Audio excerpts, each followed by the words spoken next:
everybody. This is Jacob Stoops, Senior SEO Manager at Search Discovery, back with episode number 59. I'll just call it our Christmas holiday special episode, because when you as the audience listen to this, it is going to be the week of Christmas and or whatever you celebrate, Hanukkah, whatever the case may be. We're right in the swing of the holidays, and I'm joined, of course, by Mr. Al Borland, aka Jeff Luella, senior technical SEO, or just technical SEO at the Wirecutter, which is a division of the New York Times. How's it going, Jeff? Hey, howdy, hey. It's going good. Hey, howdy, hey. I am actually in a great mood, and I'll tell you why that is. This has been the best I've actually felt in the most positive I've felt in a long time. And you know why? It's because today is actually my first day of PTO for the rest of the year. So I am home free into the home stretch, and I'm doing some victory laps right now.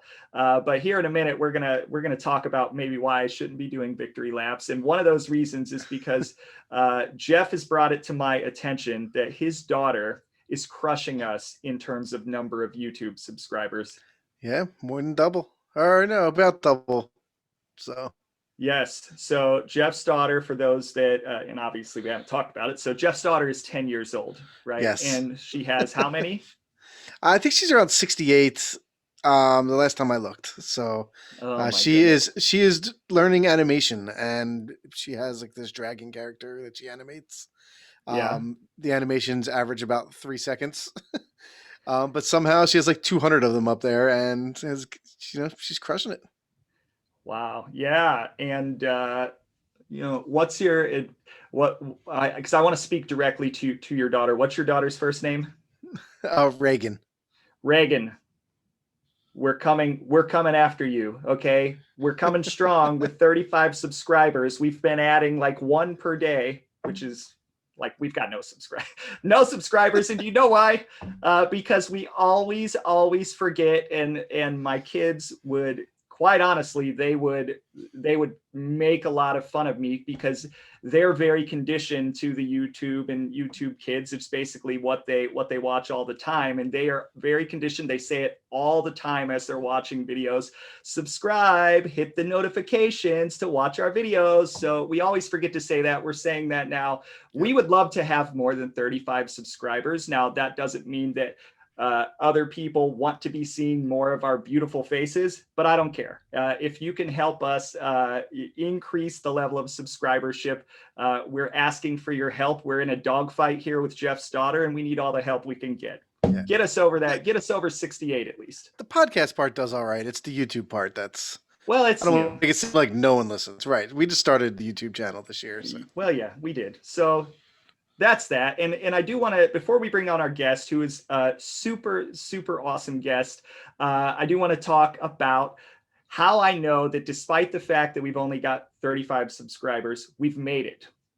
And that is because we had our first YouTube troll this week, which I actually thought was funny. I am in no way, other than the fact that this person not slightly, they definitely insulted us. I do not want to stand for people insulting our guests. I don't so much care about myself, but I did kind of take it as a little bit funny, and I'm going to laugh at it. I'm going to laugh at it now, because this person said a very not nice thing. So after we posted our last episode with Claire Carlisle, which was an awesome episode, Claire is super awesome, we got the following comment, and I deleted it, so this is not verbatim, but we were basically told that the last episode was the worst episode that they have ever listened to, and we were actually called guru tards, and not only that, and I don't know what that is, or at least I didn't.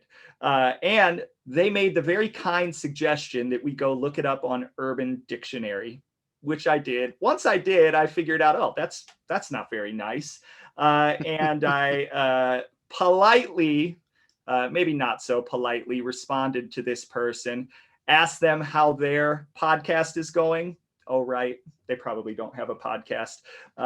And that's not me trying, actually, that is me trying to be a dick. So, but it's not nice. I basically told them, like, didn't your mother teach you, if you don't have anything nice to say, don't say anything at all? That's what I live by, right? So there's no need to be a jerk. If you like our podcast, that is awesome. If you don't like our podcast, go F yourself.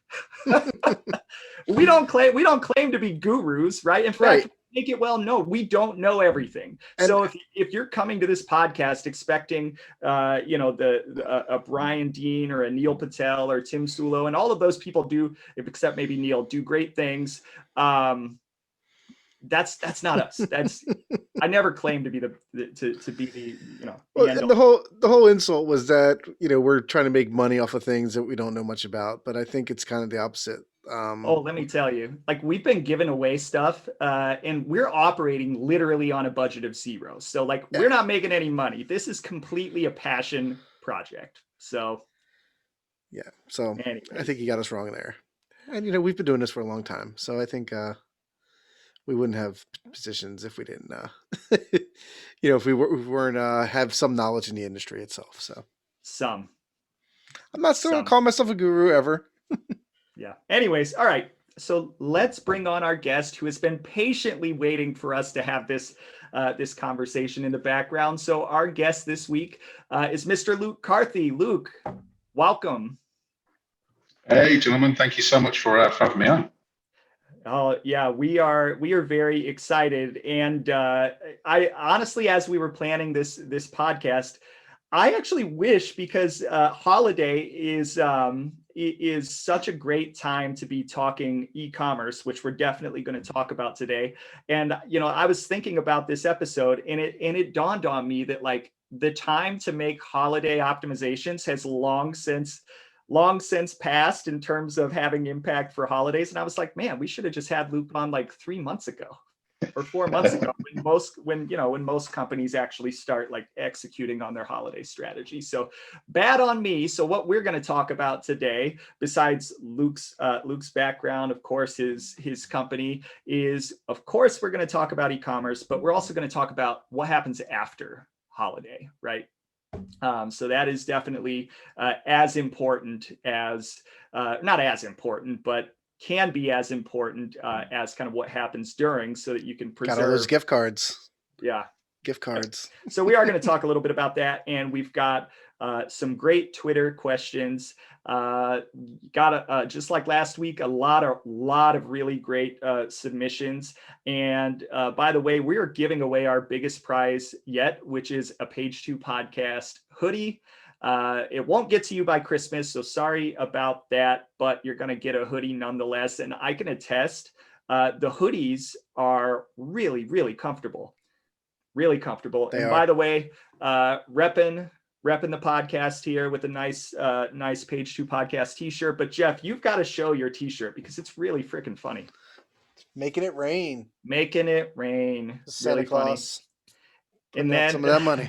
And then I will say, because of I couldn't actually fit a Santa hat on my giant freaking head, we've got an elf on the shelf hanging out here in the background. So he knows if you're naughty or nice. Yeah, he wanted to be on the podcast. His name is Herbie, after Rudolph, who's the elf in that was named Hermie. So his name's Herbie. He's just hanging out, listening in. So before we get into Luke's background, because I definitely want to stop talking, I want to hear more from Luke. We do want to do our live read again. We've been doing this now for probably the last 5 episodes, because we do think it is really important, and it's something that is very near and dear to our heart. And that live read is for United Search. So here we go. So, are you looking to break into SEO conference speaking but not sure how? Are you feeling that you are not well represented within the current SEO speaking circuit and want to change that? We at the Page 2 podcast would like to take the opportunity to let users know about United Search, a new organization and first of its kind SEO speaker accelerator dedicated to ending the implicit bias in SEO that keeps BIPOC, LGBTQIA+, and women in the margins of our industry. Their credo, diverse SEO equals better SEO. United Search offers mentoring advice from people with real-world practical SEO experiences in order to give students the skills they need to be able to deliver an amazing presentation on any stage and the network they need to land gigs, all at no cost to the student. How does this work? Well, it's pretty simple. United Search connects a cohort of the best pitches they can source with the top mentors in their subject matter. After working with their mentors to develop their talk, they will host a live stream event where students get to present to SEO experts and receive positive, constructive feedback. Graduates of this SEO accelerator will get the benefit of top-notch mentorship, public speaking training, a video reel, lots of positive feedback, as well as a foot in the door to help find and land speaking gigs and access to an amazing community of SEO professionals. What does this mean for our podcast? As a sponsor and advocate, we're committed to regularly showing stats that illustrate our commitment to diversity on this podcast, and we've made a pledge to diversify, meaning that 60% of our guests will come from underrepresented groups, including women, BIPOC, BAME, LGBTQIA+, as well as representation from people with disabilities and those who are 55 and older. If this sounds of interest to you, visit unitedsearch.org to learn more about becoming a student or mentor, or visit them on Twitter at @search_united. That was the first time I've gotten through that without a major slip up. Jeff, I'm leaving the podcast. It's over. Right. I've got a radio offer right in my inbox. There it is. You're on it, part of NPR. Boom, boom. Okay, Luke. All right, so let's talk about your origin story. Who are you, for those that don't know you, and take us through your career from the early part of it, kind of all the way up to now. Yeah, sure, no problem. So my name's Luke, nice and clear. But origin story. So for me, it kind of started off the back of my first job / end of school, where I worked at an electrical retailer, so Currys. Oh, you guys don't have a Currys over in the US, but kind of like Best Buy or something like that.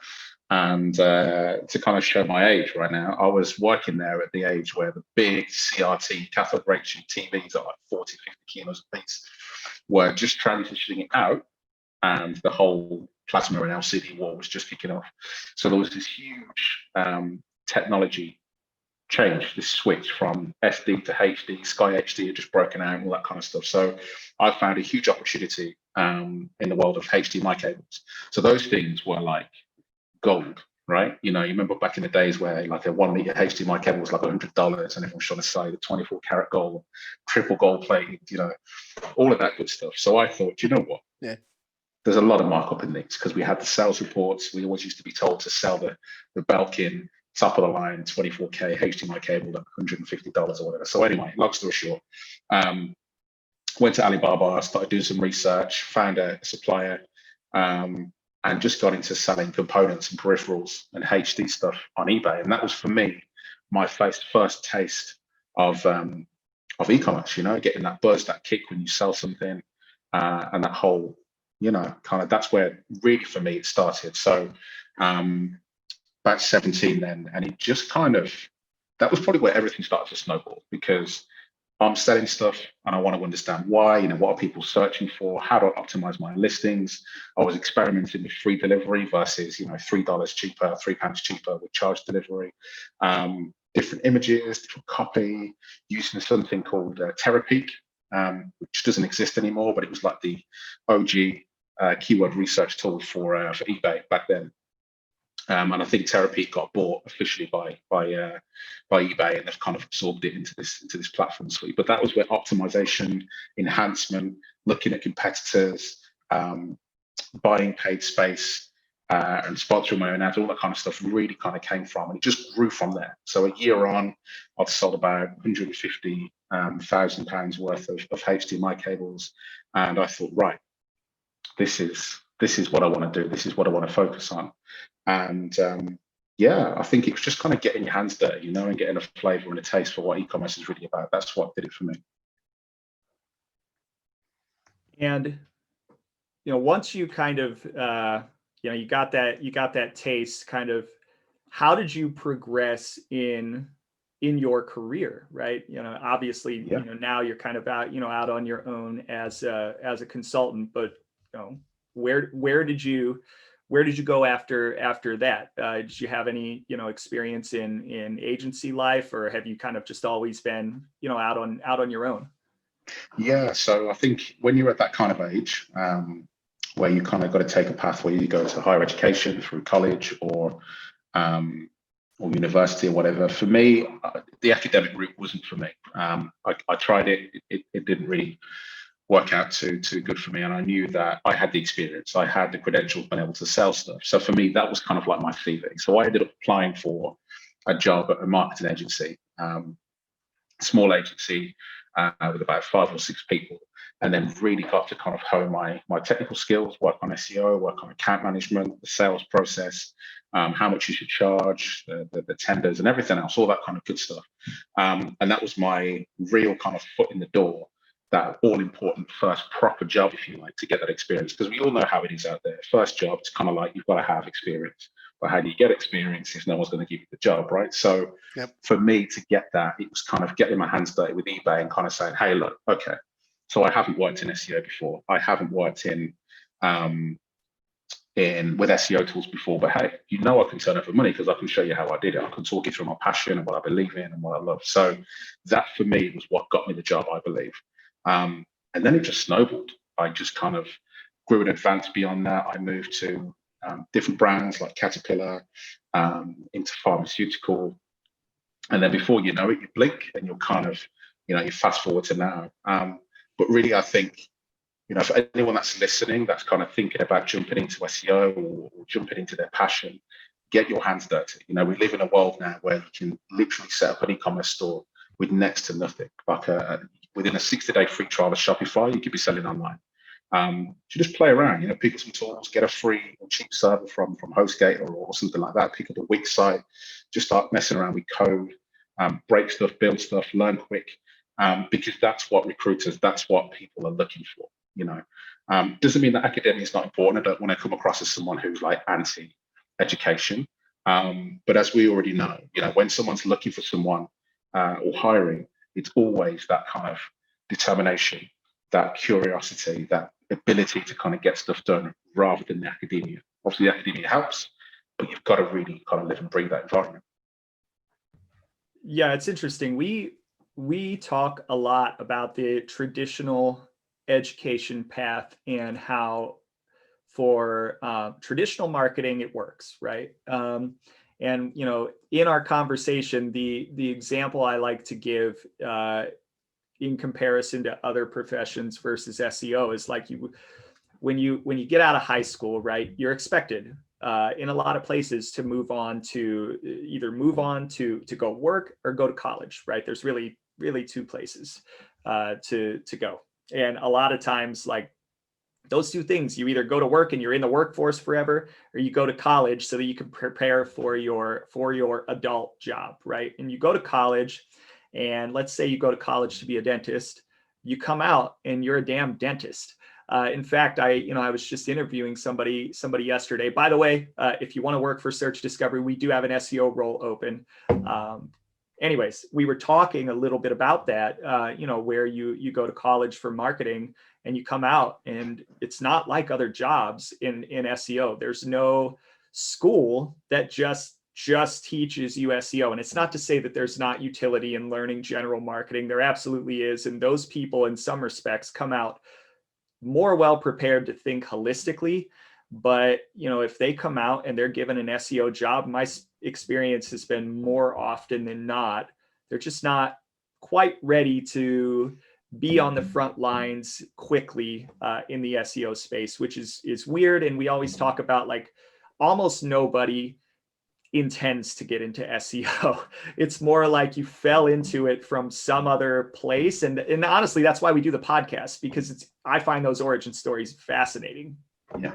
In terms of where people have come in. So I guess my question for you is, with your experience, you said you dabbled in kind of the academia. Why do you feel like that didn't work for you? I think it's just the way that I learn, if I'm honest. Like, I've always been the kind of person that learns through kind of just getting stuck in. Like reading books, the theory is one thing, but for me, I've got to really practice and rinse and repeat that same process until I actually get it. So, for example, me in school never got on too well. I did okay, but it's because I could never kind of identify how you use that theory in practice. And until then, it doesn't really click for me. So to give you a perfect example, I was at university studying computer networks and security. Just because I like the sound of the course. I had no plans to kind of be a network engineer or anything like that. But long story short, one of the modules was Visual Basic, VB.net, and I didn't get it. I just could not understand the language, how to code. It frustrated me. And I thought, why do I need to learn this? Like, from what I understand, computer networks doesn't use VB in the first instance anyway. It's like, everyone's got their own paint system, their own system. Normally it's IP tools and diagnostic tools and stuff like that. So I was kind of baffled by it. But when I got into building websites and just kind of poking around, I then understood where things like PHP and CSS came into it. And I could see, my cog started turning and this does that works, and inspect element and poking around with this and the console. And that's where you kind of got that application combined with the theory. And that's what really helps me.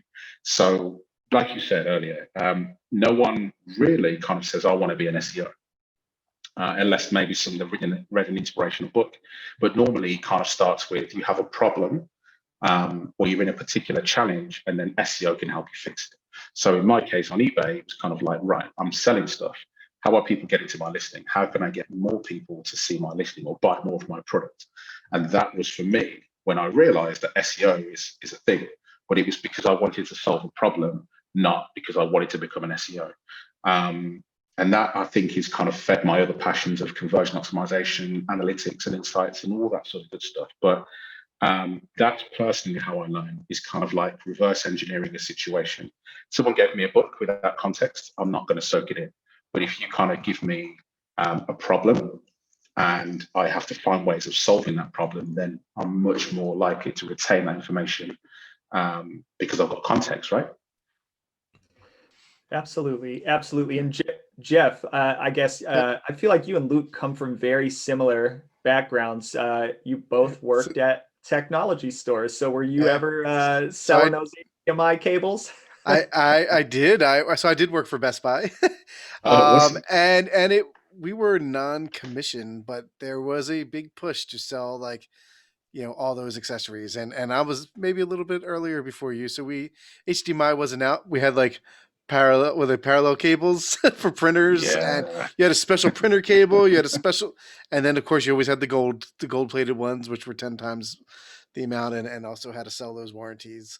But at the same, but from that, I learned a lot, and I was actually able, I got my first kind of HTML job. I was learning HTML and doing stuff like that, and had a customer come in, and I showed him my work. I pulled it up on the Best Buy computer, showed him my work, and he offered me a job right there. So, Best Buy got me into the world of marketing, and I was doing more dev work at that time. But and it's interesting. I kind of work the same way that you do, where if you asked me, if I talked to someone who went to school for computer sciences, they would probably understand everything that's the real wording of what everything is, but I've learned on my own. So sometimes I sit in meetings with developers and I'm like, I know how to do this, I just might not be able to explain it to you the way that you can explain it to me, because mine was more of I had it and something I had to do. I needed start an email newsletter for my website, so I needed to learn to code to go onto the page for the newsletter, and learning that when I send this newsletter out, it looks really bad on Outlook, but looks fine on Gmail. Why is that the problem? And it was really just poking around, reading so many forums and resources that, it's I feel like I got my college education just by reading all those. Yeah, I think I've probably read and done more. And I got to a point in my career where it's I joke, I'm actually now proud to put that I went to community college for 2 years on my thing, because I was I have 20 years of industry knowledge that I've been going through. So this doesn't Yeah, even matter. So I used to always try to hide it. Now I'm like, hey, like it doesn't matter anymore. Now I'm past that point. But I feel bad, not feel bad, but for kids coming out of school now that owe $100,000 or more in yeah, college debt, and you're coming to me and it's like I want to be an SEO, and I'm like, all right, like what do you know? And I'm like judgmental because it's like you spent all this money and like you could have just yeah, been hacking away at some Napster clone or something Damn it, yeah. in Jeff. your college dorm room. It's like You know what's it's like funny? you're speaking directly to me, because like I'm an idiot. I left college. It wasn't for me, and got into digital marketing and SEO. And then my dumbass went back and racked up a bunch of debt when I didn't even really need it, just to say I had a freaking degree. Stupid. Look at You know Bill what's really Gates. funny is Yeah. when I was in kind of middle management and I was hiring for a digital exec. I can't remember the exact role, but it was some kind of executive role. And uh, degrees on education, on certificates, and then I was like, okay, so have you ever used Google Analytics before? And they're like, no. And I'm like, dude, okay. So it's kind of like, but in a situation where all the theory about how to talk a bot, and exactly how it needs to be in the thread and the pitch and the position, and all this kind of stuff, lubricating a bolt so it doesn't rust. But if you ever picked up a spanner, no.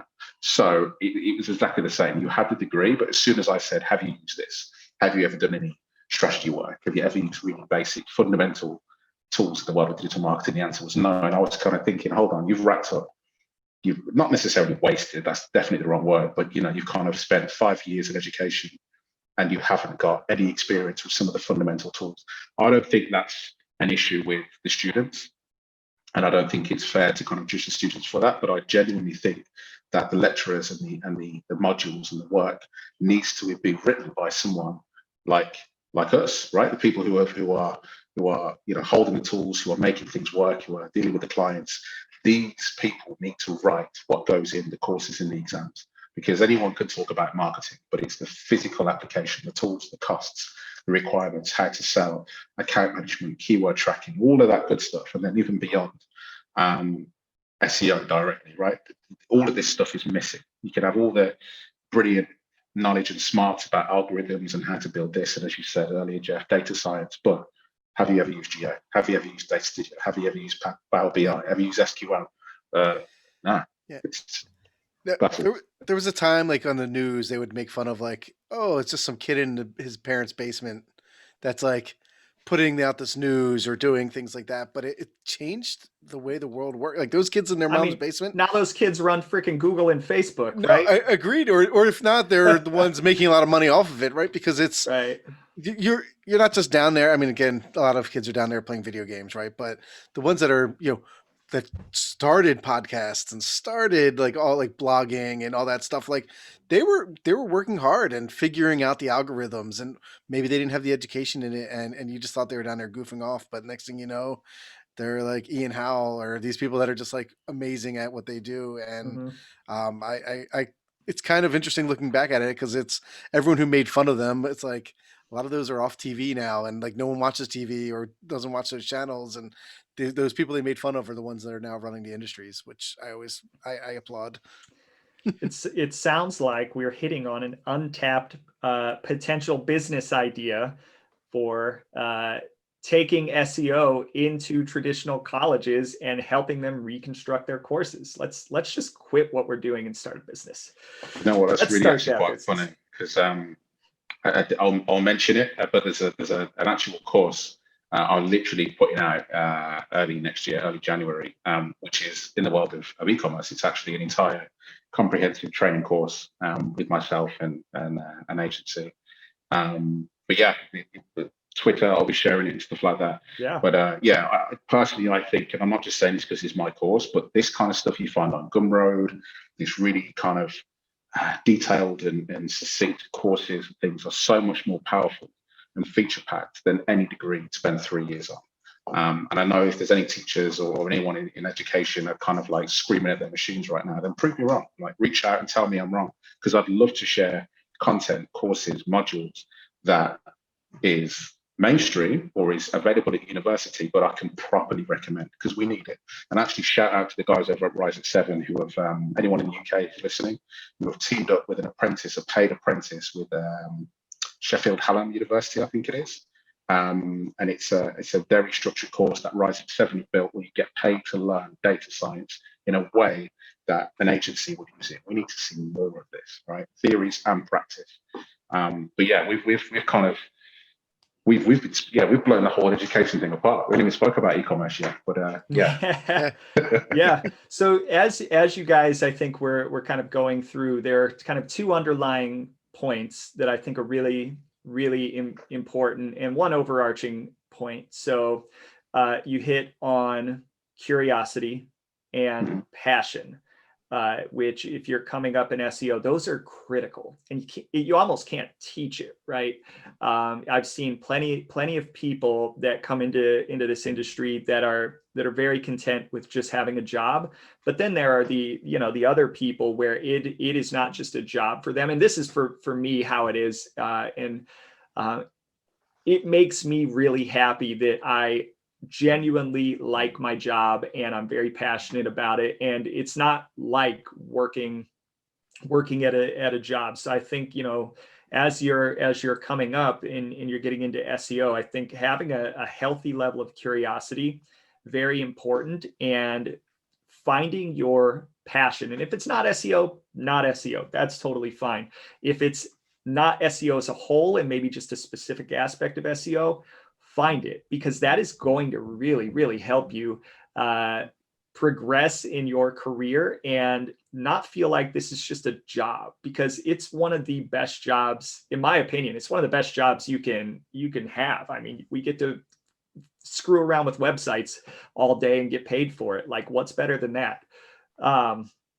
Anyways, so Luke, let's get back to digging into your story a little bit, right? So you started a very small agency, and then you snowball and you work your way up. You go through a couple of other agencies, and at what point did you decide, I want to go out on my own? All right, cool. So for me, it was kind of when I had an email one day. You know those emails you get when you kind of rub your eyes and think, nah, come on, that's some BS, man. That ain't real. That's got to be spam. Well, I had one of those emails, and it was from the guys at Mars, and they were reaching out to invite me to speak at MAZCON in 2019. And I was like, what? Because basically, I've been speaking, my speaking career really started where there was a last minute cancellation at really cool, back when we could actually meet and all that kind of stuff. But what's the name of the event, which is going to absolutely keep me? I'll think about it when yeah, long story short, no, it was one that was in Leeds, and it just escaped me. I always mention it to people, but it's escaped me. But long story short, there was a last minute cancellation there, and they said, look, anyone that can tweet me a cool topic, you get the spot. So I tweeted something along the lines of optimizing your internal search for SEO. And Stephen, who I respect a lot, reached in my DMs and says, hey, yeah, we need this. Like, you need to come. And I was like, wow, okay, I didn't expect you to get back to me. I was just kind of throwing my ticket in the air. Anyway, that's where it started, and got on stage. It was packed, so I felt great because everyone wanted to kind of hear that story. It was a little bit different. And yeah, I'd spent that year kind of going from event to event, meetup to meetup, peaked at Brighton, then peaked at Search Love, and then it just kept getting bigger and bigger. And I think Mars must have liked my energy and what I was talking about, and invited me to come out to Seattle. So went out there, did my thing, really enjoyed it, because it was the first time I've been to the US since I was like 8. So for me, first time as an adult, great atmosphere. And I thought, right, I have an incredible platform here where I can, and I don't want to waste it. So I spoke at MAZCON, brilliant platform, lots of people. And this felt like a point where it was a now or never moment. If I'm going to go freelance, I'm going to go solo, now's the time to do it. But equally, I had a couple of people from like Airbnb and car gurus who I was having really good conversations with, and they were like, hey, can you do some work for us? And I had to say no, because of course I was employed, and I don't want to take on multiple commitments and that sort of stuff. So it pained me for a good few weeks after the event. Once everything had come down and calmed down, I was back home. I was like, damn, imagine how powerful it would have been if I'd have been able to say yes to those opportunities. So I handed in my notice, and literally in the same breath, I said to my boss at the time, but how about you be my first client? So I kind of like kicked him and then kicked him again. He was kind of like, I'm leaving, but I also want more money. But he was down. He was hugely in favor of what I was doing and fully understood why. And he was like, yes, we'd love to kind of continue to work with you and for us to be a client of yours. And that was for me where I realized that's what I want to do. And then I could get some more potential rather than kind of have that ceiling of a salary. And there's nothing wrong with that, of course, like, people are at work and that sort of thing. But for me, I felt like that's what I wanted to do. And I'd already been in business before with eBay. So it's not, being an entrepreneur in that sense was already something that was in my blood. So. Okay. Yeah. I was going to ask about that because Jeff and I, again, we've touched on this topic. I don't think either one of us has had the courage to make that jump because of exactly what you said, the unknown versus the guarantee. And I was going to ask, like, okay, what's it like being an entrepreneur in terms of like, you're not just doing the strategy, you're doing the sales, the accounting, the marketing. It's all of that. And I would ask then, well, you've had experience. What's been your biggest unexpected challenge, even though you've had experience? Biggest unexpected challenge, I think it's nothing business related. Personally, I think it's your own, just kind of like your own mental state makes a really big difference. So, just being able to kind of, you have to remember that you're your own boss. And that's good news and bad news. Like, for example, if you don't take care of your health, your business suffers. If you don't treat yourself like your best employee, you're going to be in trouble, right? Like working till 3 a.m. Consistently, like everyone's got to hustle every now and again, but like doing it to yourself all the time isn't healthy. And you've got to think, if you were looking at yourself as a boss, that's not okay. Like, you need to send yourself home. And I think equally just understanding that cash flow is different. You don't have a salary anymore, so you can't sit there and expect to get a check on the 30th of every month. Some months you're going to have an incredible month where you probably earn 4x your salary. Another month you might be in a situation where you've earned nothing. But the idea is to save different, to plan different. They're probably the biggest lessons, and I don't think there's a lot of people that talk about those. I actually wrote a blog post when I was 3 or 4 months in. So if anyone wants to check out that post, it was kind of like my biggest lessons and my biggest realization of going into self-employment full-time. Because, as I say, I've always dabbled in it. I have a promotional products company as well. So the whole accounting thing was down, but it was the emotional state and the discipline alongside giving yourself freedom and all that kind of money stuff. But, to anyone that's expecting me to give them a magic answer and say that, do this to guarantee, income when you go freelance, there is no such thing. You have to kind of have that leap of faith. And everybody normally says to have 3 to 6 months worth of money in your account before you make that jump. I was an idiot. I had about a month. I had about a month's wages saved up before I handed in my notice at work. So it was all me riding on my boss saying yes to me to having to me having them as a first client. But I'd made myself from what I thought was indispensable. So they needed me more than I needed them, is what I kept telling myself. And it worked, fortunately. Plus, what's really interesting is the energy is different. The minute you make yourself available to the world, you get so many opportunities you'd have never had if you were employed, because nobody wants to pass you work. Like, for example, let's say you've just gone freelance, Jeff. Well, you obviously you're not freelance at the moment, but let's just say you're in a situation where I thought, oh, Jeff's a really good guy, but he's not going to have to work because he's got his own commitments, he's got a full-time job. I'll leave it. But if yourself, Jacob, was freelance, I'm going to pass you the work because I know you might need that opportunity, right? So that's the difference. It's like, it doesn't mean that nobody wants to work with you. It's just, if you're in a full-time job, people aren't going to pass work to you. And a lot of my work comes from referrals. Like, yes, I might have a cool profile online, and yes, back in the days where I could get on stage and talk to people, brilliant. But a lot of my work blows up on my phone, WhatsApp, referrals, conversations. Please don't pretend for a second that I get like 300 emails a month or something, people wanting to work with me. That's not how it works. Your network is absolutely your most valuable asset. But yeah, there's no quick wins to kind of making it from jumping from full-time employment to self-employment. Yeah. And then you, in September, started your own company, Afrodrops. So Yes. honestly, I wanted to check in now. Of course, I want to know how that's going. We want to know how that's going. And then my other question, because I'm not sure hearing your story, is that now your full-time focus, or is it like a bit of a side hustle? And then if it is a side hustle, how on earth are you managing to stay sane? It's a lot to take on, right? So yeah, do you know what? You're not the first person to ask if Afrodrops is like my permanent. I've left consulting and I've gone into Afrodrops full time. No. So Afrodrops is very much a side passion of mine. It's not my full time job.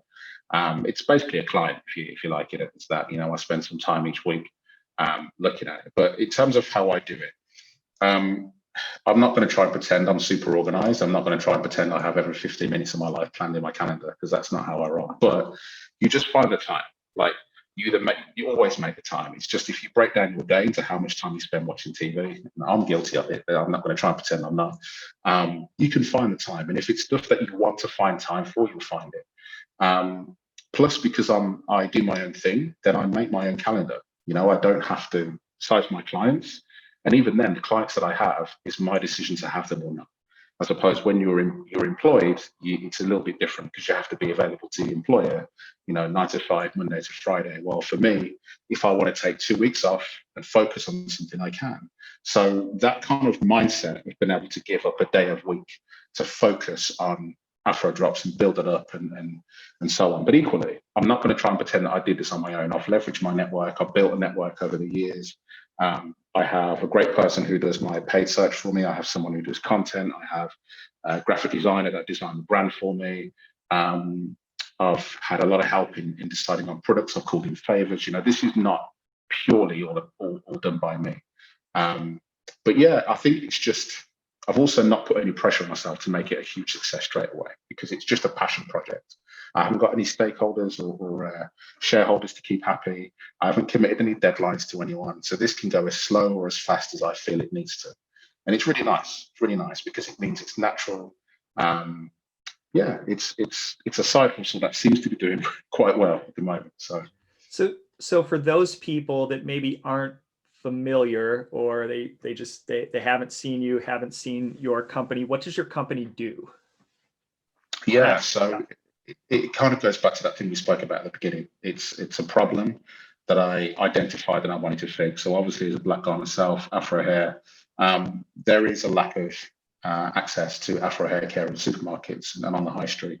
And I've kind of grown up in an environment where you have to go to these specialty shops to get what you need. Now, I fully understand that it doesn't matter what you're in. Anything specialist, you have to go to a specialty store. So if you want a specific type of fixing, you're going to have to go to Home Depot, right? You're not going to get that from a Walmart. I get it. But to have nothing there at all is a problem. And that's kind of subliminally and subconsciously saying to black people that, hey, we don't see you, we don't accommodate for you. So I wanted to build a brand which kind of, one, proactively fights Afro hair oppression, two, kind of makes people feel accepted and embrace their own natural hair. They don't feel the need to relax it or to straighten it or to conform to society's way in which your hair should look.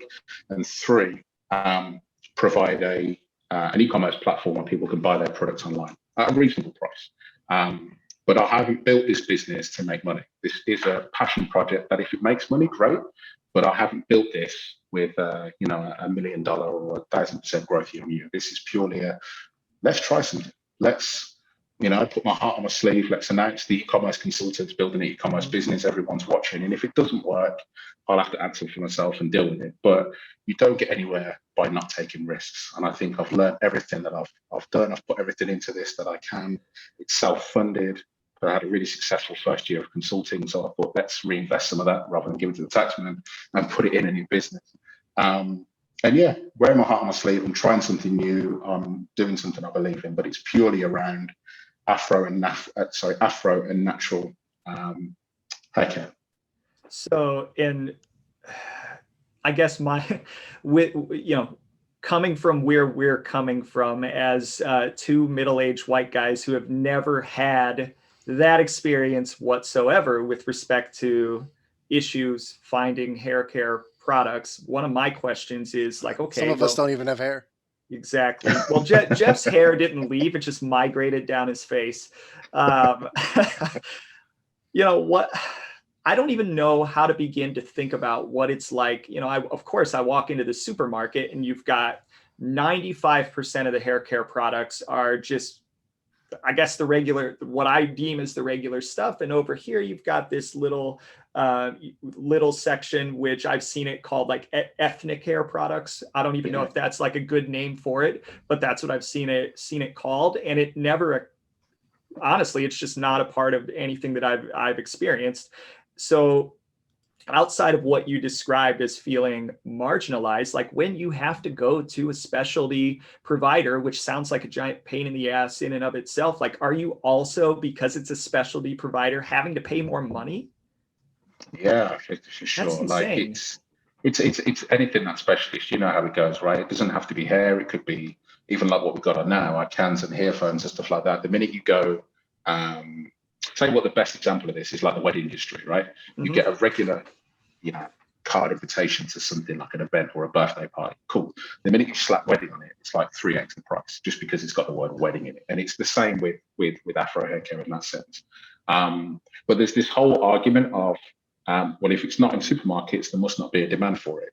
But last time I checked, there's plenty of black people that go to supermarkets. So it's kind of like the whole, there is a whole argument around it. But this isn't a new problem. But the thing is that really kind of gets to me and winds me up is like here in the UK, I think I did a really basic case study and I started to take pictures of the supermarket aisle shelves. So you've got like, I know you guys don't do meters in the US, you do like feet and inches, don't you? Because you're backwards. Yeah. So like, let's say about 4 feet wide of shelf space for Afro hair care, but you've then got like a 20-foot wide shelf for vape flavors. Like, I mean, I get it. Vapes are cool. Everyone's kind of into them now. People are smoking less and less. But actually, can you tell me that vape is a more important product than Afro hair care? And then to use another example, you've got like the gluten-free section, and it's like a whole 5-foot space for gluten-free wraps, but you only have this much space for 3 Afro hair care shampoos. Like, it's not okay. And I've been in the healthcare space for a couple of years. I worked for an in-house pharmaceutical brand, and we had some conversations about stocking Afro hair care products. The answer I got was, we just don't understand that part of the market. It was just buying teams don't have the representation to necessarily go and invest in the product and put on the supermarket shelves. Now I get only 4% of people in the UK or in Sutton Coldfield are black, which is where I live in Birmingham. But what you can't tell me, or what I do know, is that something around 8% of people in the UK vape. So it's, how is it that this, do you know what I mean? Like, you do the maths, you break down, you look at the data, the percentages are way off. You've got the percentage of people in the UK who are vegan, and we already know, and it's great to see, by the way, but vegan food takes up a considerable amount of space in dairy aisles and stuff like that, and alternative products and health-focused foods. But I've got to choose between 2 shampoos, man. So what's really crazy now is I stock on Afrodrops.com more products than pretty much any UK supermarket chain in the UK. And that feels incredible. Feels half kind of like, it's bittersweet, right? Because it's a shame that I have to be able to say that, but equally it's really kind of powerful to know that I'm able to do that and provide a marketplace and a space for people with hair like mine to be able to find what they need. So how does it? Go ahead. Have you ever considered working with any of the brands to like build your own Afrodrops brand? It's definitely on the strategy for future years. Yeah, I think what I believe it or not, what I wanted to do first was kind of prove to myself that this is a viable business. Right.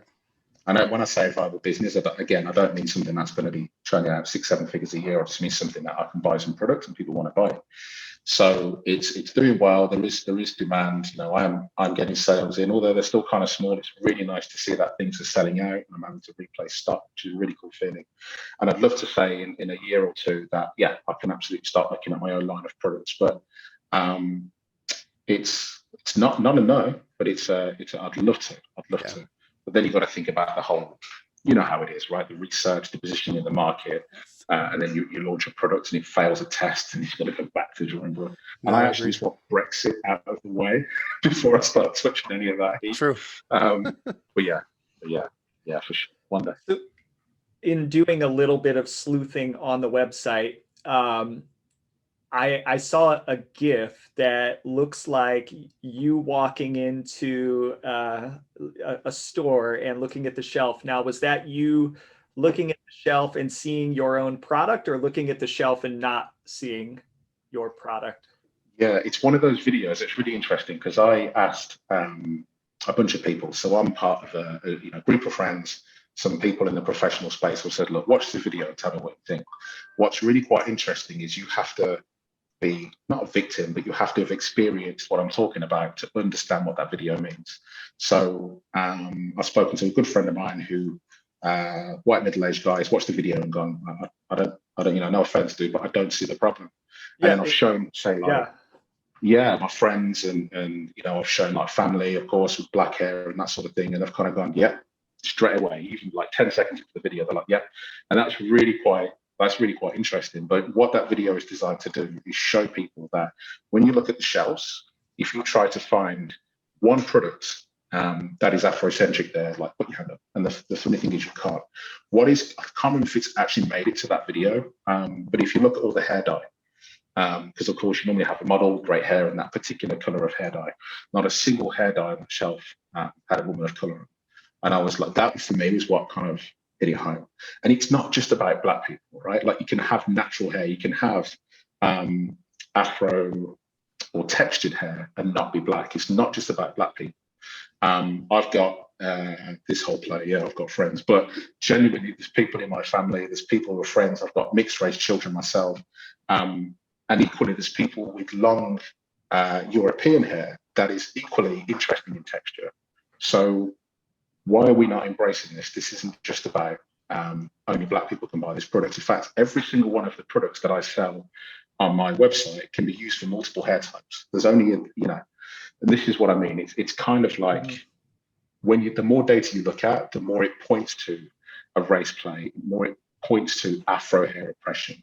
And I'm sure, I think it was something that came out in the US, and I'll have to get my source right, so maybe I'll get a link to you, but I think it was UPS or FedEx who had a rule, and I was amazed about this, that you can't wear natural Afro hair to work. Like, what? That's crazy.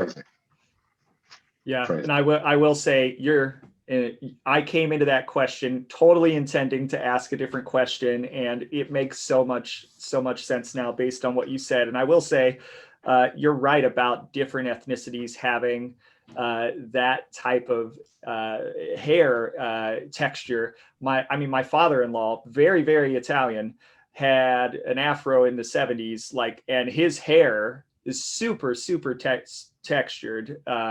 So yeah, that's, sure. Interesting. There's so much more to natural hair. Honestly, we could honestly talk. I know we've got more stuff to talk about, right. But textured hair is predominantly black for sure. But there's a good chunk of people who have mixed textured hair or just super curly hair, right?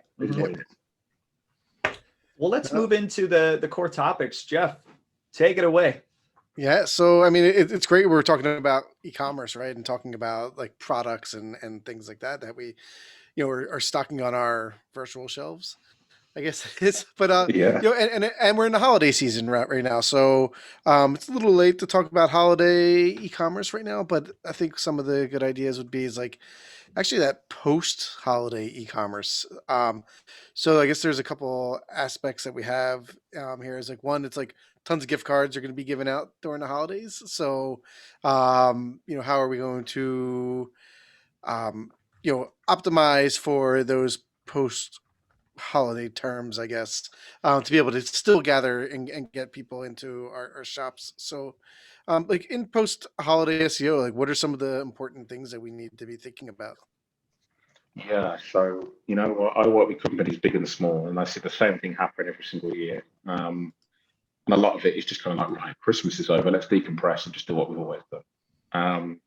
And we all know what it's like, right? Like if you've got any clients in the world of e-commerce, kind of like, oh, let's just focus on payday.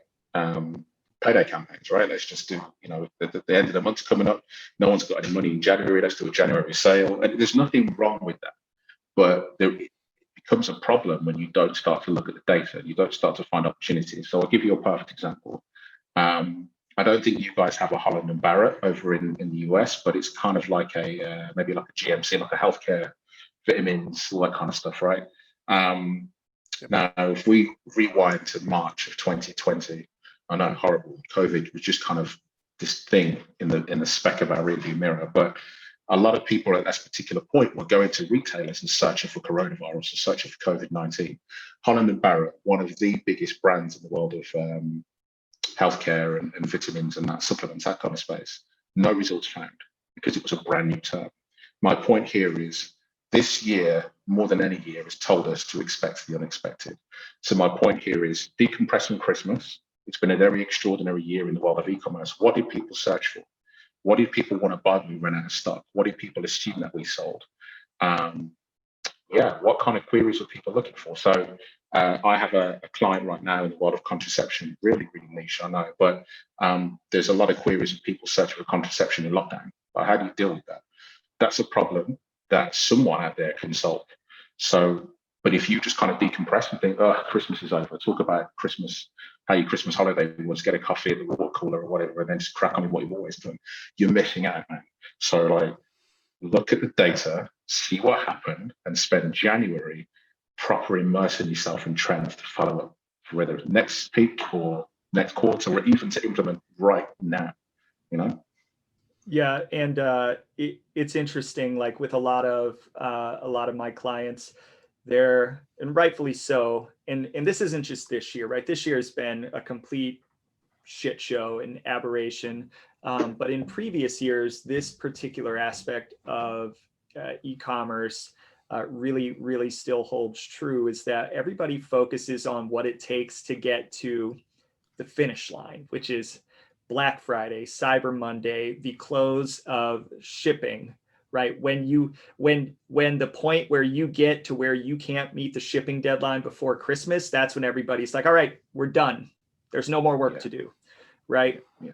The problem is nobody really gives a shit about the following year and the following year after that and the following year after that. But the brands that do SEO, not necessarily e-commerce the best, have one really important thought process in mind, and that's evergreen preservation, right? So if Black Friday and Cyber Monday are your thing, or if you've got a place where all of your Christmas related stuff, and this goes for any major holiday or event, I see far too many people not planning ahead and just taking all of those pages down. In fact, I worked with a brand many moons ago that made all of their 90% of their revenue in November and December for the entire year. So everything was geared around that. And every damn year they would invest with us for like 3 or 4 months, which was crazy in and of itself. And then we'd go dark until the following August. They'd call us again,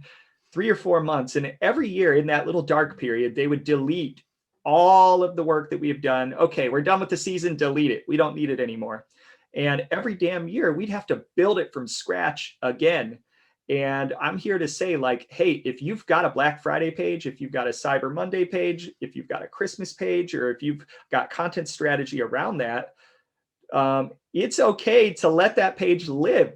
In fact, let it live so that it can have some equity and build for next season, so that when you get to next season, it's a little bit easier and a little bit easier. And all those signals and those pages have been aging over the course of time. And you start next season from a position of strength instead of from zero, because it's really damn hard to build from zero. So yeah, you know what, I love that. And I think it's the same picture when it comes to products, right? And this is probably something that a lot of people kind of, I'm the discontinued products guy. I think that's kind of the nickname I got in the SEO field, because exactly the same thing there. If things go out of stock, even if permanently, just kill them. And 404, 410 a page, it's not necessarily the best thing to do. And there's the whole, there's pros and cons of doing it many different ways, but exactly that. Like, if I think one perfect example, especially if you've got products that have a long shelf life, like say clothing's probably a really bad example because that's normally quite seasonal, 3 months. But let's say furniture, for example.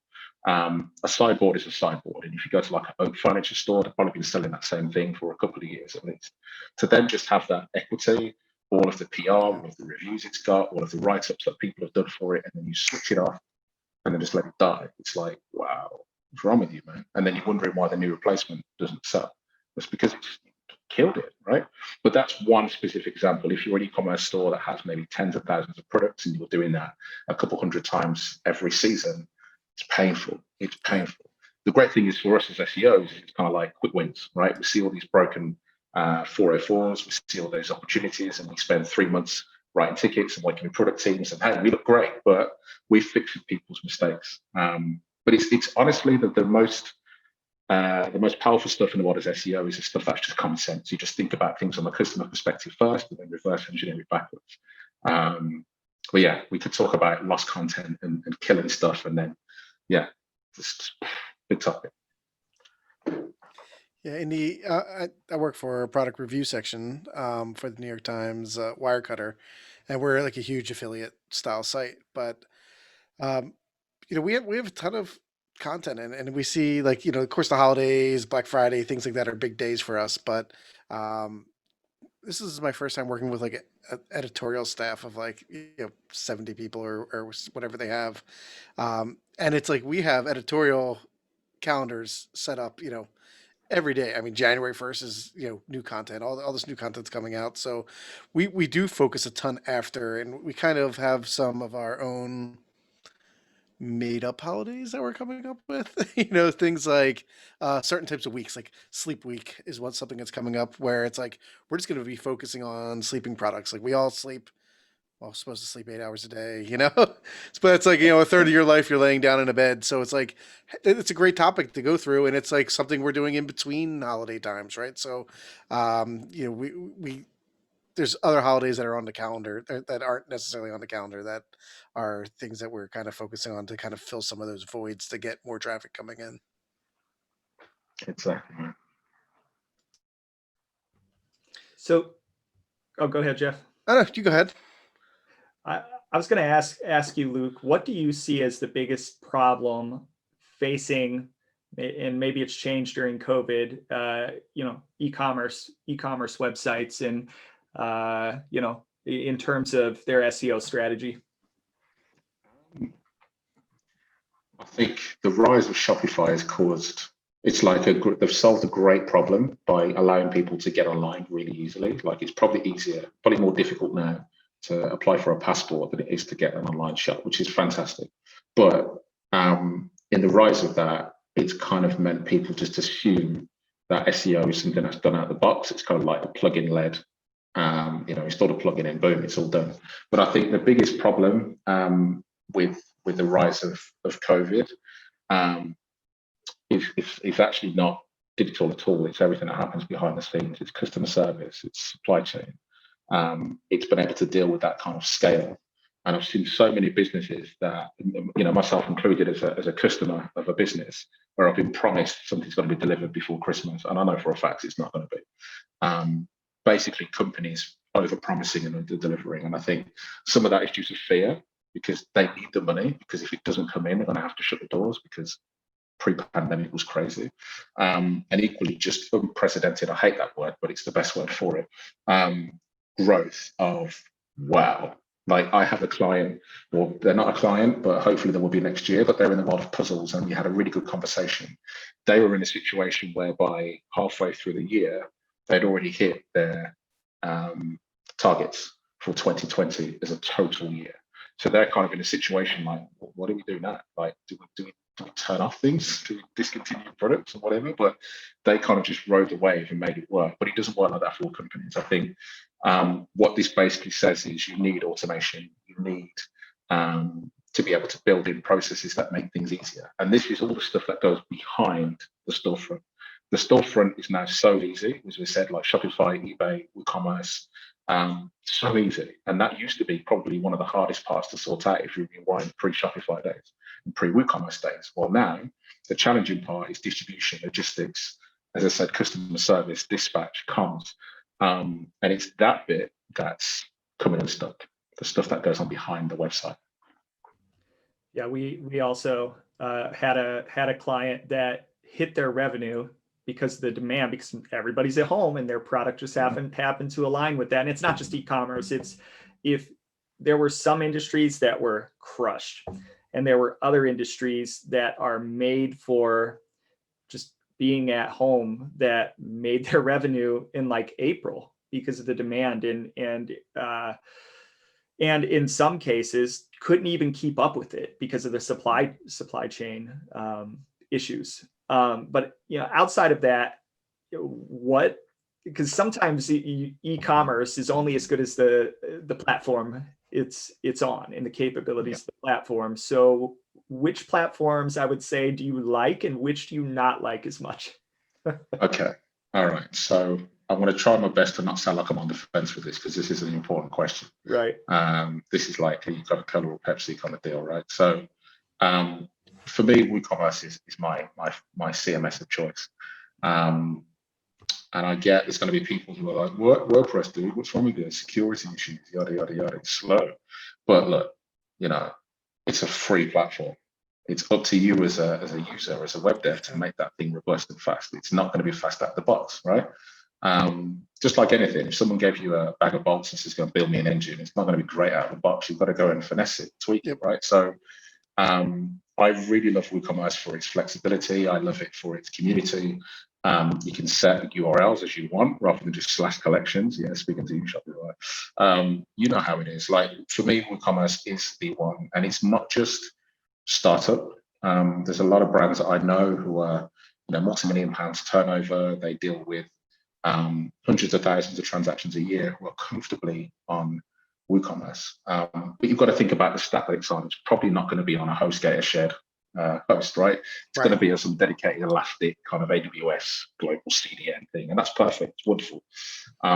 But if you've got to use WooCommerce, don't take it for granted. Don't just think it's a plug-in install, put your products on, set it live, all good. Equally, as much as you've heard me moan about Shopify and how kind of like annoying it is for SEO, they are getting better. And I'm pretty sure with the new appointment of Kevin in the team, we're going to see big things from the guys at Shopify. Plus, it's not bad.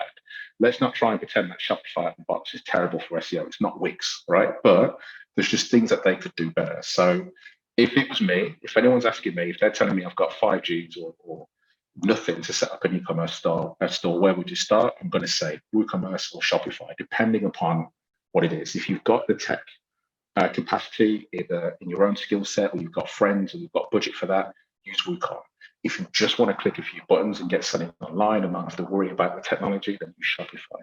But what I would say is stay away from the big enterprise. Don't be lulled into a false insecurity. Be like, you're selling maybe, 50 grand a year and you go for Drupal commerce or something like that, because it's just going to blow your mind. Plus, there's a very famous saying, keep it simple, stupid. Yep. And I believe that should be the same thing in CMS as well. I think I said that the wrong way around, which is quite ironic, but you know what I mean. That's right. Keep it simple. Keep it stupid simple. Keep it yeah. So it's funny because Wirecutter is run off of WordPress also. And we, like during the Black Friday days, where I can't get into numbers, but we'll just say millions of people a day in there. And it's just, I was blown away with how, maybe we don't get the greatest speed scores. I'm working on that. But the way that it's hooked up through AWS and auto scaling and things like that put in there, when you're hitting a few million at on a day basis, like it handled it with with ease. Now that again, it's not your out of the box WordPress installation, right? There's been tons of things implemented to it. We're using Fastly as a CDN, AWS with auto scaling raised up, and there's tons of things going on that made it that way. We have a big dev team that handles that. But the interface when I go in and log is WordPress. So it's one of those things where it's WordPress can handle if you spend it a time. But I've also been with many of large e-commerce platforms, WebSphere Commerce. We used to do a lot of at Rosetta when I worked there, and out of the box, that didn't do anything either. It was just one of these weird, it was cost you $100,000 and then $2 million to get someone to implement it properly, or Hybris or any of these other ones out there. They're like, there are, for the average person, way too complex, and like Demandware is another one of those ones that like makes a million Demandware folders that cause all this duplicate content. So there's all this stuff that goes on with that. So using something like, Shopify is, maybe you're not as the ability to do complex things with it, but when you get to WooCommerce, like, it's open source. You can do whatever, it's like you have the stuff in there and you can do what you want, and as you grow, you can grow with it, and it'll grow with you. So I'm a supporter of the WooCommerce movement also.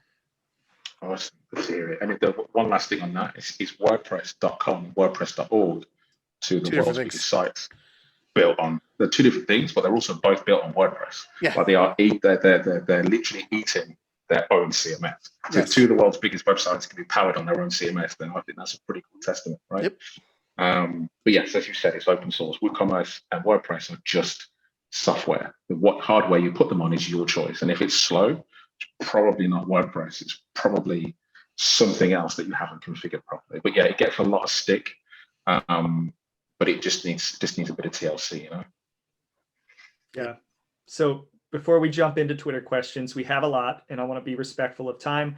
I'm just going to say one thing that I see on every damn e-commerce site, and it drives me up a wall. And this is a quick rant, is for the reviews. And God bless this particular software. It does the reviews part right, but it's terrible with the structured data, is Bazaar Voice. God damn it. Can somebody, I've been dealing with this for too long. Can somebody come along and compete with Bazaar Voice so that I can stop? And maybe it's good. It keeps me in work. Fixing their structured data drives me crazy, and everybody uses it. Just stop it. Reviews.io, man. Reviews.io is the future. I hope so. Yeah, I'd say go. Anyone that's looking for a reviews platform, reviews.io, because they're really good. They're really quite cheap, and they're a heck of a lot cheaper than Trustpilot, which is the other competitor, right? Yeah. Not a lot of competitors in that space, man. I don't know why. It's like Bazaar Voice is like a monopoly. I don't know. It's really weird, because in Europe, or at least here in the UK, it's really competitive. Really? Yeah, reviews are a big space. Like if you go to any kind of e-commerce or digital conference, there's normally 3 or 4 vendors in the review space just competing for clients. But yeah, maybe in the US it's not done so. Maybe the whole Google thing is kind of in Yale.com. It's kind of been, who knows? Who knows? My experience has been 99% of the sites that I've worked on in the last 10 years have been reviews sourced from Bazaar Voice. And I've not had good experiences with Bazaar Voice in terms of their implementation or their team. It's got to be an American thing, because I've never worked on any site yet with Bazaar Voice on. Yeah. All right. Anyways, cool. Let's jump into Twitter questions. Jeff, I'm going to let you lead the Twitter questions this week. Or I'm going to ask, not let. I'm going to ask. All right. So cool. So we collected some questions from Twitter. The winner does get a Page 2 podcast sweatshirt, which I had to run and put on real quick. The show, because it is, not to toot our own horn, but it is a very comfortable sweatshirt. I've been like, if it didn't have the logo on it, I'd probably wear it every day too. So, but the first question we have is from last week's guest, Claire Carlisle. She has a 3-part question. And some of and one is, how can you be so handsome? It's all in the skincare routine, man. Yeah, it's the Afrodrops. Yeah. But now to her real questions. What resources would you recommend for someone that has one day to read and watch the best resources for small, medium business e-commerce SEO? That's a big question. It's a lot to read in one day too. A lot to read in one day. For me, I'm going to say SEO should be a follow-up of UX and CRO. So SEO isn't what you want. It's kind of like a catalyst, if you like, or a consequence of doing best practice e-commerce. I would say take a look at things like CXL. The CXL blog has got so much cool stuff on it. It's a great blog. And there's another one as well. My memory is failing me this afternoon. That's what happens when you have pizza for lunch. but yeah, there's a real bunch of resources out there. You've got Content King as well, really cool blog with loads of cool stuff on. But just read about building an e-commerce system or e-commerce ecospace that is driven for its users and is easy to use. Then reverse engineer SEO into it. Don't start with SEO.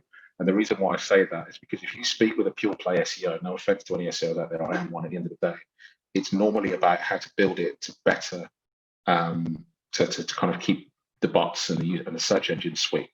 When really your primary goal is to make it easy to use for customers way before you think about making it for search engines. So yeah, think about the design, think about the UX, think about the flow, and then kind of reverse engineer SEO into that afterwards. 6 out. That's great. I think I'd also add in there practical e-commerce is a great kind of blog on just all your general e-commerce, not focused on SEO, but focused on all general. It has SEO built into it too. So, and then her final one, I think we already answered though, but it was name your top choice for e-commerce CMS for small businesses and explain why. Yeah. And I think we just went down that road with we've chewed that one to pieces already. Yeah, yes. But I think just to reiterate that, like, I'd also say though, don't just take my word for it or any, this podcast and think, right, I'm building it on this. Have a read, like look at some reviews, see what the pros and cons are. Think about the extensions and the plugins and the software that you need to build into. Because maybe WooCommerce isn't good for you for reasons X, Y, and Z, and Shopify is for A, B, and C. Like, do your research. But 9 times out of 10, I'd say one of those two CMSs are the ones to go for. Great. Cool. So next questions are from Kyle Rose from Search Discovery. Kyle is like our #1 question asker, I think, so far this year. Kyle's been representing. He has been representing. So he also came with a 3-part question. Well, maybe not 3 parts, 3 separate questions. So the first one is, what trend do you think is going to shake up the industry in 2021? All right, I already have the answer to this because I get asked this on the Reds at the moment because everyone wants to try and spend their budget for next year. Payments, like it's fast, right? Fast payments, fast checkout. They are literally slapping everyone in the face. PayPal, Amazon Pay, like what else is there? The Google Pay, Apple Pay, they're hitting it all, man. That's one of the coolest tech companies I've seen. That have gone from 0 to 100 real quick, which is perfect because that's what they're called, fast, right? But yeah, I think just ease of use, just friction. And I think what I would love to see is a disruptive courier. Like I think we have a courier network in the UK called DPD, and they kind of brought the game forward because you could kind of see where your driver was. You get a time slot and that kind of stuff. And Amazon kind of give you the whole the dot on the map and how many stops away they are. But I think it's just something that can make couriers a little bit sexier. I don't know what it is, but when it's there, it's going to absolutely blow up. And if e-commerce is blowing up, then you need someone to get the goods from A to B, right? Yeah. So, but yeah, I think payments, definitely. We've seen Klarna, we've seen all that kind of payday, kind of yada yada, split into 3 payments, fast checkout, they're hitting it. But actually, last on that, I think there's going to be a huge kind of like tech battle between Amazon and Shopify. Because I don't know if you've seen the rumblings of Jeff Bezos. Apparently, he's getting a bit worried about how fast Shopify are growing. He wants to knock them down a peg or two. And I think Amazon could bring it with their own answer to Shopify, which I'd hate to see, actually. I don't think Amazon deserve to be in that space. They need to stay where the hell they are, stay in their lane. Which is everywhere. Exactly. There was a time like Toys R Us was hosted on Amazon. Like they used Amazon's e-commerce platform. So I actually worked for a company where Toys R Us was our client, and they moved to our platform, but they moved from Amazon because Amazon was offering that type of service before. So, okay, interesting. The only way I would say Amazon is allowed by my personal allowances to compete with Shopify is if they organize a massive dance off or something. Yeah, dance off. That's the only way to settle it, Amazon. All right, and I'd love to say there's one last point I want to throw on that. It won't mean anything to anyone outside of the UK, but Primark is a company that are absolutely refusing to embrace e-commerce. So if the CEO of Primark is watching this, first of all, middle finger to dude, you need to get online. And second of all, just start fighting the fight and start selling your gear online. People want to buy your stuff, man. Stop making it difficult. I don't know if there's anyone in the US who is like Primark, but they're kind of like cheap kind of fast fashion retailer. No, it's funny. When I lived up in Philadelphia, they built one right there, and my wife and daughter loved it. So they're hoping it moves down here to the south where I'm at now. I'm personally still skeptical about this whole digital thing. I don't know if it's going to work. Yeah. All right. Well, we're going to move on to the next question. So I'm going to jump down to Nikki Moser's question. It's if you weren't an SEO, what would you be doing? If I weren't in SEO, what would I be doing? I don't know, man. I'd probably be a musician or something. I don't know, actually. Do you know what? I actually even had time to think about this question because I've seen this question come up on Twitter before. I don't know. I think I'd probably be in something like sales, if I'm honest. But I'd probably say still heavily related to tech. But yeah, sales. As long as it gives me the freedom to travel and kind of work from wherever, I think I'll dig it. So yeah, I think that'll be my answer. It's a crappy answer. I'm sorry, but yeah, that's the best I got. Yeah. Do you play an instrument or sing? Yeah, so I used to sing some time ago, like years and years and years, and I kind of just left it because I couldn't be bothered, and I just went into the pubs and just, you kind of a teenager and you just want to spend all your money on drink, so that's what I did. So, but I don't know. I think I've kind of always been drawn to tech, so it'd be. Yeah. But then again, I'm actually no, I do have a better answer for this. I should know better. I'm a huge petrol head. So it would probably be something in automotive. I might have been in like an automotive engineer or a vehicle designer or something like that. But yeah, that was kind of what I studied actually at school. It was kind of, I always thought I was going to be an architect or a vehicle designer, a car designer. So yeah, probably would have been in that. So nice. I will say I sing a little bit too, and have done a lot of that in the past. So like maybe we should just start our own SEO boy band or something. Something of that nature. It's not too late for a Christmas single. My king could be the rapper. You always have the rapper in the boy exactly. Band. We could be like the SEO version of Pentatonics. Yeah, there we go. Awesome. So from Jess, but 660 feet away. That's 666. Don't shorten. 666 feet away. Yeah, sorry. What non-SEO skill do you think is most important for SEO? This one's really good question. This is probably my personal favorite. Customer insight. Got to know what your customers want. You could be the best SEO in the world and completely disregard why your customers are even on your site in the first place. Actually, you know what? I think we can all relate to that. If you've worked agency side or worked in-house, there's always someone who's smart but doesn't have context as to why it's wrong. So there could be an indexing issue, but actually there's a bigger problem. And on an SEO scale, that could be like, level 100 of problems because you've got like 50 million blood URLs or whatever. But yeah, it's a big SEO problem. It's not necessarily a big problem. It's just SEO, right? But if customers can't buy their stuff, it's a bigger problem. So someone that just understands what your customer wants, why they're there, why have they come to you, why are they, complaining or not complaining, what makes them happy, what makes them tick, how do they search? And I mean site search as well as Google search. So customer service teams aren't paid enough, in my opinion. Customer service teams aren't implemented enough into a business. They're kind of just put in the corner and left to kind of deal with customers when actually they should, when everyone has an all hands meeting or a, what do you call it, like a roundtable kind of thing, everyone should just start with what customer service have as intel, because you can guarantee if anything goes out of stock or something goes offline or something stops working, it's going to be the phone lines that blow up first before anyone knows about it. So yeah, non-SEO skill has to be an appreciation and admiration for why your customers are doing business. Get that wrong, you don't have a business. So yep, that's a great answer. Then our final question from Mark Alves. Did the experience of launching Afrodrops change your mind about anything you previously believed about SEO? You know what? I love this question. And I'm really proud to be able to say no. Because, and that sounds like a really smug answer, but what I will say is what it has done is give me appreciation and maybe admiration for the difficulty in getting some things done.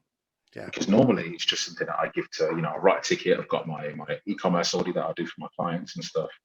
And you hand those over and then you kind of think, well, there's someone in dev or product who has to go make that happen. And I just tick a box at the end of it and say, yeah, that's good, or no, that needs tweaking, or we've completely got to run into the stick to it. What the hell is this? But my point is that's now on me, whether it's me doing it directly or me handing it to my dev to go and get sorted. And just realize that sometimes things are a little bit more difficult. So I had a plan, to give you an idea right at the beginning, that my core focus, or the thing that I wanted to get perfect, was product photography. Because you could buy what I sell from many different places, but I wanted my photography to be on point. I'm building a brand here. And that takes a lot of time. That's not just taking a photo of a random product. That is getting it right, getting the exposure right, getting it set up right in the light box, designing the proper back. That took a lot of time. And it's that sort of product level stuff that really makes a difference, but is also really, really important. So I'd say hasn't really changed anything, but it's given me a newfound appreciation for some of the things I took for granted, I guess. Yeah, that's great. So let's pick a winner. And I will say, out of all of these questions, I will say Mark has already won. Now he's only won a sticker, right? So you can be a two-time winner. Jess, Nikki, and Kyle have asked questions previously, and I think maybe Claire. Kyle has asked the most questions. So I don't necessarily want to like steer the selection. I definitely want, Luke, you to pick who you thought asked the best question. Yeah, I want to interject here. I feel like I should choose as I answer the questions. Oh no, you're definitely choosing. Right. I'm leading the witness. All right, awesome. So the person I think should win this is the person who didn't ask an SEO question at all, because at the end of the day, SEO is a skill. It's not. You know what I mean? It's not the thing. It's SEO on its own doesn't make a business work. And it's the person who asked me about what skill, what non-SEO skill do you need to have? I think that's such an important question. And if more SEOs thought with that way, more SEOs thought with that mindset of, let's just put SEO to one side for a moment. Let's step outside my bubble of Ahrefs and screaming from. What the hell am I here for? Like, what is the bigger picture? Yeah. That's awesome.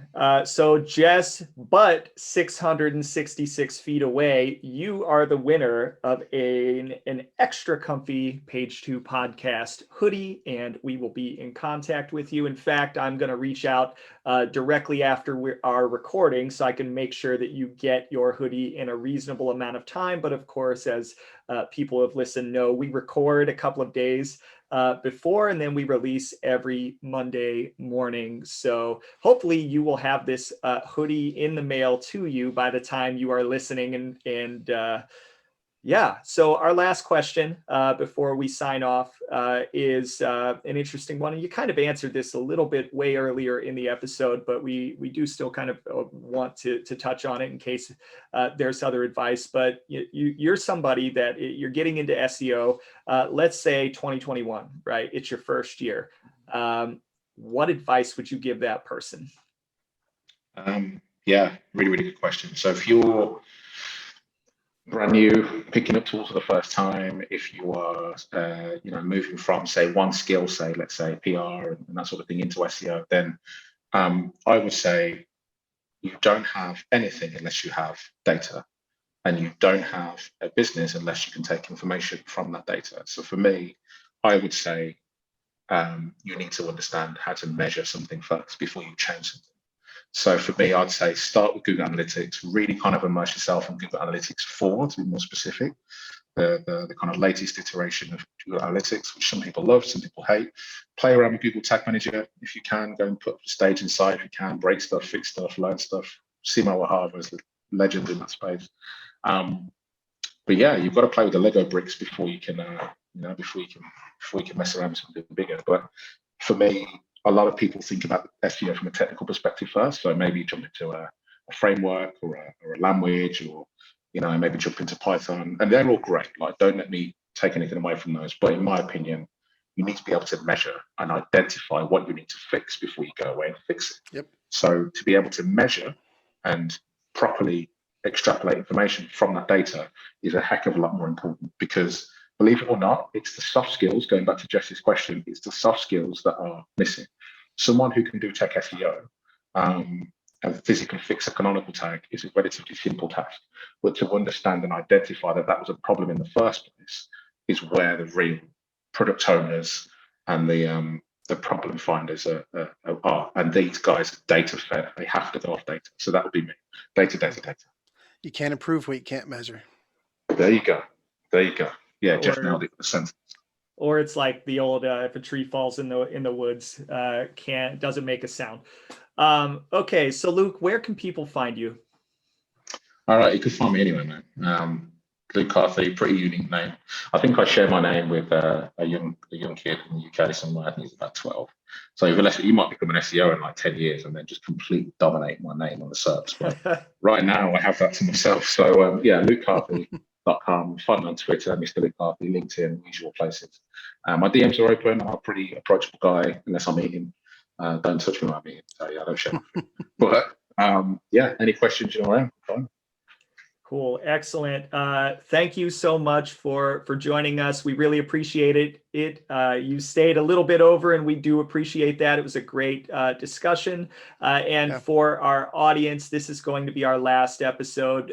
We're going to actually take a very well-earned break before the holidays, and we'll be back in January. So thank you for the listen and the support. It's been great this season. Have very Merry Christmas, Happy Hanukkah, Kwanzaa, whatever you celebrate. Have a happy holidays. Be safe. And we'll get back to you with new episodes again in January.